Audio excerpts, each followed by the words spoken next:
we'll have one room with 4 beds in it, and it will be all filled with babies that are either having feeding support or breathing support, or sometimes both as well. And it's just a really scary time for everyone involved.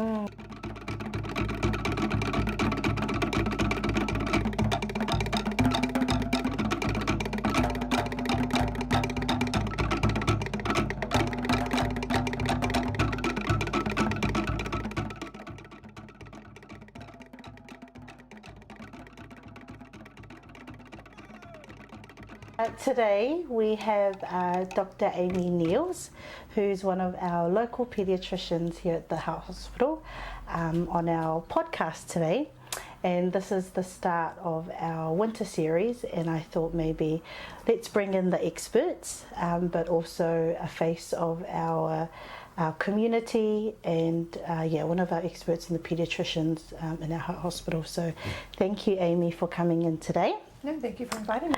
And Amy's one of my close colleagues. She was one of my supervisors when I was training as well. So really good to make that connection. Today I really just wanted to hone in on our winter illnesses. We are in the midst of winter, and we're seeing a lot of our babies, toddlers, even up until school age children that are coming in who are really unwell. But we know that we see them out here in the community, and then a lot of them come into hospital. So one of the what we're seeing a lot is bronchiolitis, or our babies having bronchiolitis. So I wanted to hear from you, what's bronchiolitis, and what are you seeing in the hospital? Sure. So bronchiolitis is a viral infection. In adults it would be a cough or a cold type symptoms, but in our younger babies, because their lungs and chest are just smaller, it just impacts them more strongly. And bronchiolitis is really seen in our under ones. And what you'll usually notice is they're more chesty. Often they might be putting more effort in with their breathing, kind of working really hard, and then the other thing is it usually impacts their feeding as well. They're not so good at drinking. Often they won't want to eat any solids at all, and they may have fevers throughout this time as well. Yeah. So that's really good to know, because in the community, when our babies come through, a lot of them come in with those symptoms where mums or dads are quite worried that they're not feeding as well, or they say that they're noticing that they're breathing a bit faster.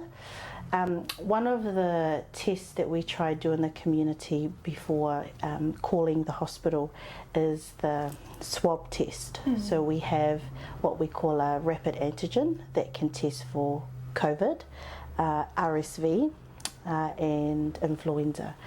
What's your thoughts around that? I think it's a really, really useful test to be done. It doesn't change the treatment that we do, because bronchiolitis, because it's a virus, there is no treatment to help them get better.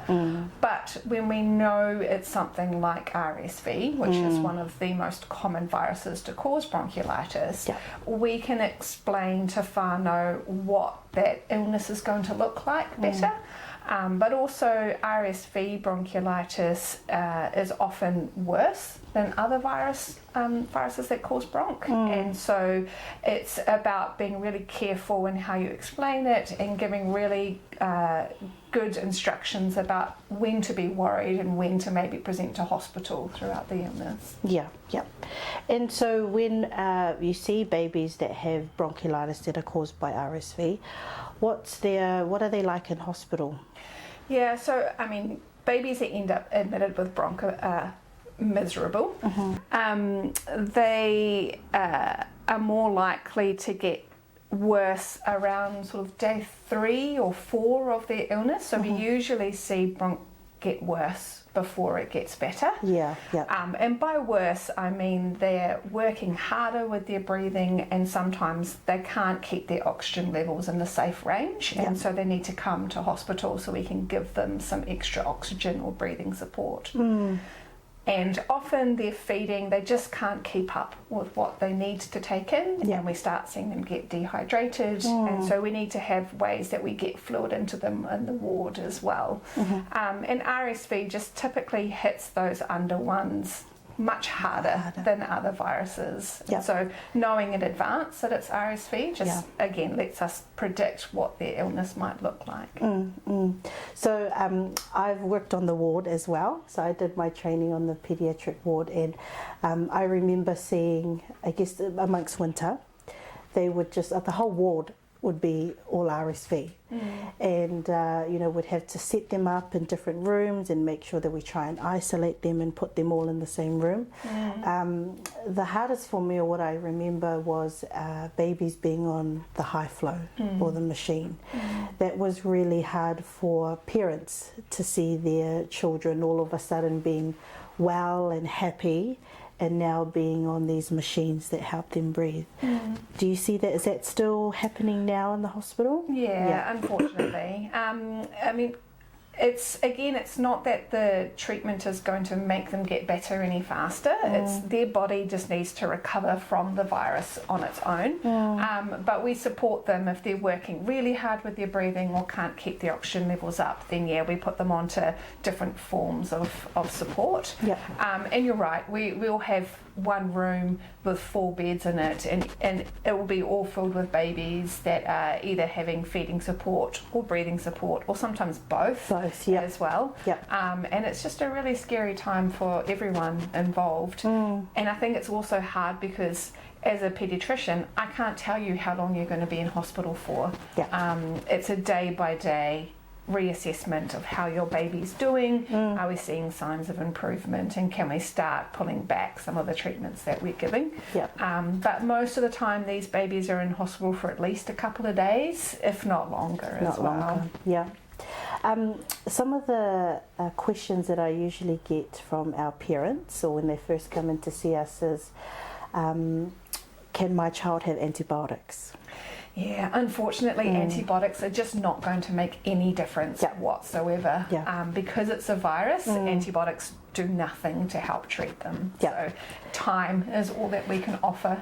And I really like that, because they want a quick fix, if that makes sense. And we all know antibiotics is to help for bacterial infections, and as you've highlighted, bronchiolitis, for example, is caused by a virus. So that's the key difference, a virus and a bacteria. So that's really good to point out. Anything else? So what would you recommend to our families out here? We're in the middle of winter. Let's say a mum's just reading or watching this right now, and she's looking at her 6-month-old baby having the signs that you've said, like the runny nose, or noticing not having maybe less than 50% or more than 50% of their feeds. What would be your recommendation for them? I think always, if you're worried about your pepe, they need to have a review by someone, whether it's someone from the wonderful team here, whether it's after hours, or if you're really concerned about them, obviously the emergency department is the place to go. But what I look at is how fast is your baby breathing, and how hard are they breathing. If they're breathing really quickly, if you're seeing them sucking in between their ribs, sucking in here at the neck or underneath their ribs, their belly's really going in and out, that's working too hard, and they need to have someone take a look at them. As far as the feeding goes, small frequent feeds are the best way to try and keep your baby hydrated.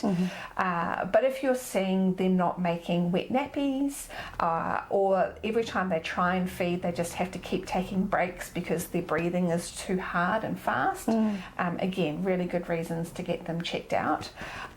I don't expect them to feed normal amounts, but they have to be able to take in enough to not get dehydrated. And I think if you're worried, you're the best person who knows their baby. If you're worried, you get them checked out. And some of the, again, another point is parents are really quite strong about solids. So, you know, when about the feeds, they always say, oh, I want to make sure that they're still eating. So I always say, you know, maybe solids is not the ideal at the moment when they're unwell, really pushing fluids. Exactly, yeah. The main thing that I am interested in is how well they're drinking. And are they making urine. I don't expect them to want to eat food at all, and it may be a number of days that they're not eating food as well. But as long as they're drinking enough that they're not dehydrated, that's okay. Yeah, awesome. Cool, I think that's, you know, thank you so much. You know, it's really great to hear from the experts and just to give us a glimpse of what it's like in the hospital. But also how can we help out here in the community as well. So I think one of the key points that we've highlighted today is bronchiolitis is a viral infection. So antibiotics is it's not the first line of treatment. We know the signs and symptoms and how really severe it can get and what it looks like in the hospital. It can take a few days for our babies to they get it worse in the first couple of days, but they will get a bit better. But signs and symptoms is to really look out for their feed. So pushing the fluids is more important.